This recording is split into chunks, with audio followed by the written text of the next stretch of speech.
Hey guys, it's Jensen. Here's some easy second law problems. This is the first two that Mr. Days talked about. And for number one, it says a person pulls a box across a rough surface with a steady speed of 2 meters per second. The box has a mass of 20 kilograms, and the surface of the box together have a coefficient of friction of 0.5. So what I did was I drew a diagram. And here's the 20 grams of the box. The surface is here, going up and down, and 2 meters per second at a constant speed going to the right, with the coefficient of friction going by 0.5 newtons. And what that means is that it has a friction that's going to 1, which is a little bit higher, has more friction on it than a coefficient that's close to 1. But here, as we can see, there is no acceleration because 2 meters per second is constant. It is a constant velocity. It is not increasing speed.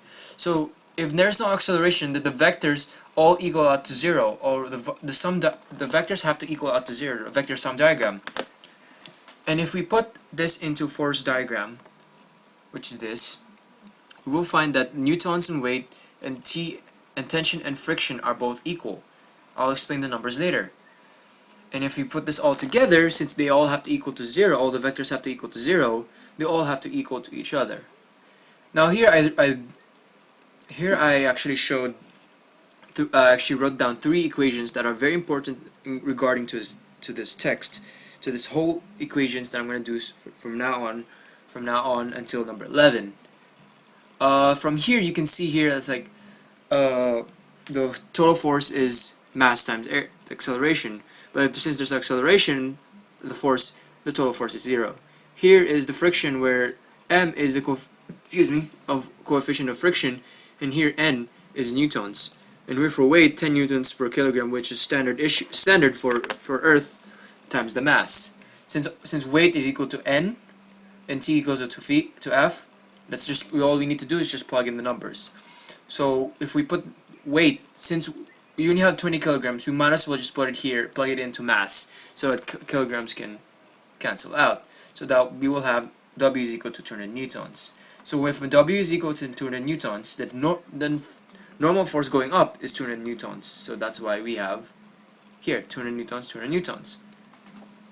Same thing for friction. Friction is 0.5 newtons times 200 newtons. Since we already have the weight of newtons, we just have to plug it in. So if we multiply those two together, you get 100 newtons for the friction. Now it's oops, that's not it. Now if we do number 2, the box in the previous problem travels 2 meters per second faster each second. Starting with a speed of 2 meters per second. So now this time, instead of having a constant speed, it's now accelerating. So I redrew a box, same thing, but this time it's 2 meters per second squared. And I did the force diagram, which tension on T is higher. As you can see here, if I put it onto force diagram, it's not, the vectors are not going to be equal to 0 anymore. We're going to have a final force, a total force, that's going to equal out to all of them. So if all this added together, they will equal out to the total force. And now, instead of having, wait a second, oops, oh, that's not it, oh no.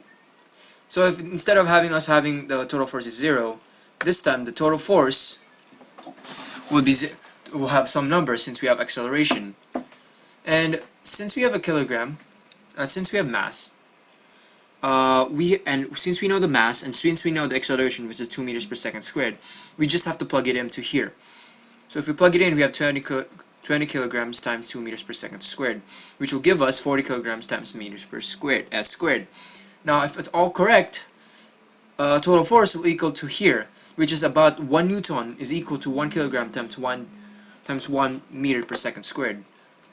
And so if the total force will be 40 newtons, and so the total force will be here, total newton will be 40 newtons, and friction was 100 newtons coming from here, 0.5 newton times 200 newtons, which is the same thing as normal force and weight, since they have not changed. The weight did not change. If the weight changed, it would be another story.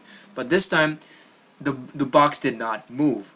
It did not even lose or add weight. So therefore, it's 100 newtons for friction. So if we add both of these together, we get the tension of 140 newtons. Alright, see you guys.